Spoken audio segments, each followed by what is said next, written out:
What a country. Am I right? Could you imagine having a nice little farm, little herd of cattle out in the field, everything nice, and then you find out you've got a rustler. There's a rustler. Oh, it's the sheriff. The sheriff is the damn rustler, allegedly. A Tennessee sheriff's office for years seized livestock without warrants.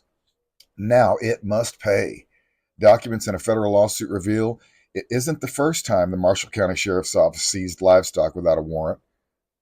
Now the family at the center of the case is seeking change. Oh, change. Linville, Tennessee, the Marshall County Sheriff's Office and two of its top employees have been ordered to pay a combined $485,000 to a family after a jury found in October that the office unlawfully seized roughly 50 beef cattle from their Chapel Hill farm. Thieves. It wasn't the first time they seized livestock without a warrant either. Of course not. They're professional thieves. Documents included in a federal lawsuit show that the office for years did not receive warrants before seizing livestock in alleged animal cruelty investigations. In some cases, like the one involving the Chapel Hill farm, the office sold the cattle after seizing them. Then the county could anticipate making a profit, quote unquote, according to a 2020 deposition of Sheriff Billy Lamb. Oh, Billy! Now, the family whose cattle were taken has moved out of the county, but is still struggling to deal with the trauma of the ordeal. Of course, you've been rustled. Missing 53 beef cattle. For 15 years, Matthew Hopkins, an IT consultant, and his wife Julie Hopkins, a former forensic toxicologist, lived on Mealer Road in rural Marshall County.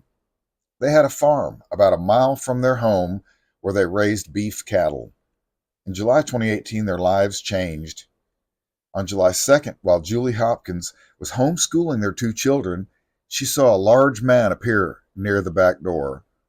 He was in street clothes but had a badge and a gun on his hip, she said. When she answered, Marshall County Deputy Tony Nichols told her that she needed to drive him to her farm because the sheriff's office had received a complaint about possible animal mistreatment. When she asked if it could wait until her husband came home from work, or at least until she fed her children, Nichols replied, "No, absolutely not. I need to see them right now," court records show. She told the Tennessean she felt she could not refuse. She took Nichols and Jill Johnson, a state investigator from the Tennessee Department of Agriculture, to the farm. "I was so frazzled," she said. She said she struggled to open the door of her car because her hands were shaking.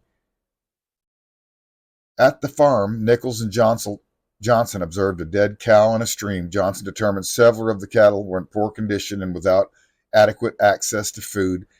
The Hopkinses claimed the main issue was the age of the cattle. After several phone calls in the following days, Nichols, Lamb, and other officers returned to the farm and seized 49 of the family's cattle without a warrant on the morning of July 13th. They charged Matthew Hopkins with 49 counts of animal cruelty. 2 weeks later, after his attorney requested that the sheriff's office stay off Hopkins' property, Nichols obtained his first two search warrants, which he then used to seize the Hopkins' 4 remaining cattle, according to the lawsuit. Oh, Nichols. Nichols had it in for him, didn't he? Meanwhile, Nichols struck a verbal agreement with another farmer to hold the cattle as the criminal case progressed, while the sheriff's office planned to make Matthew Hopkins compensate it for the cost of the cattle's upkeep, which he said ended up being 40 grand.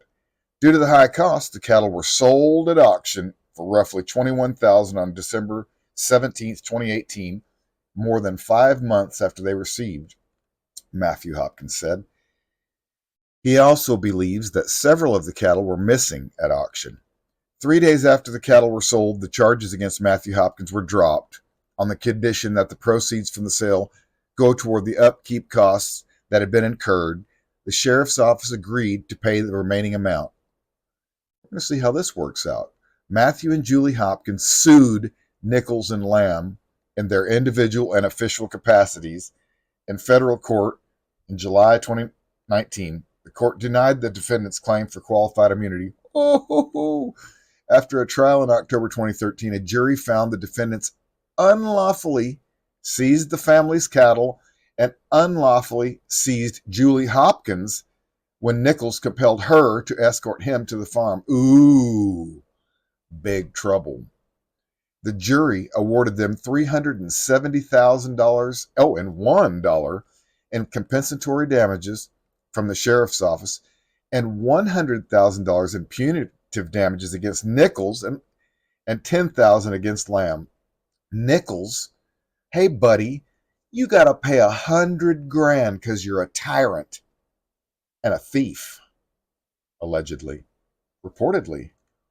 The Hopkinses were represented by Nashville's attorney Kyle Mothershead. Go, Kyle, go! Wesley Clark and Frank Ross Brazil. The dream team, apparently. All right. Warrants for livestock seizures. I've never seen them obtain one.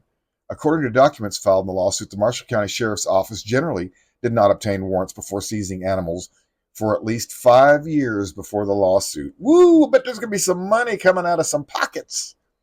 Records of livestock seizures from 2013 to 2017 that the Sheriff's Office provided in discovery show the office did not obtain any warrants signed by a judge in animal cruelty cases, Clark said against the 2020 deposition of Lamb. Ooh. When Clark asked during that deposition if he had seen officers or detectives obtain a warrant before searching and seizing livestock, Lamb responded, no, sir. I've never seen them obtain one. Nichols has handled all of the office's animal cruel cases in the last 10 years. Oh, Nichols, I bet your booty is puckered up good. Because one judgment for $100,000 is just one judgment. I think you're probably going to be, well, we'll leave it alone. That norm has likely existed for much longer. When asked if it was consistent with the 38 years of experience in the Marshall County Sheriff's Office that officers don't get warrants before conducting searches or seizures related to animal cruelty investigations, Lamb agreed. Ooh, all decades of violating rights and stealing people's property. That's why nobody respects cops, sheriffs. You're all the same. Also, during the same deposition, Lamb said he wasn't aware search warrants were not being done. Oh, he wasn't aware? I thought you just said it. What a loser. Liars always covering their butts. The Marshall County Sheriff's Office did not respond to repeated requests for comment. They got nothing to say. The Tennessean sent an email and left messages with Nichols requesting comment. Hey, Nichols, how does it feel to lose it all because you're an idiot? How does it feel, Nichols? Oh, no comment? No comment. Matthew Hopkins said during an interview he thinks the law obviously doesn't apply in Marshall County. Well, now all eyes are on Marshall County and Nichols. Where are you going to get the money, Nichols? Tennessee Department of Agriculture. Oh, you're going to allegedly possibly sell some cows you got in the backyard? Just kidding. The Tennessee Department of Agriculture said it routinely assists law enforcement in their animal cruelty investigations. Although the department's assistance is not necessary, the financial arrangement of livestock seizure in Marshall County. Let's get it on here, folks. Lamb explained during a deposition that the typical financial arrangement is after livestock are seized, which follows roughly the typical asset forfeiture process seen in other law enforcement agencies. First, livestock are taken to a third party to hold them. Then the underlying charges go through the court. Then the livestock are sold. Proceeds from that sale are used to cover the cost of the third party, which is usually, I'm just guessing, his cousin or him. You know what I mean? It all funnels back into their pockets. While the rest goes into the county's general fund, it all goes into their pockets. While the county spent more, allegedly, than it made in the Hopkins case, just in that case, Lamb agreed in the deposition that was because the cattle were held a lot longer than 30 to 45 days. Couldn't find a buyer, eh?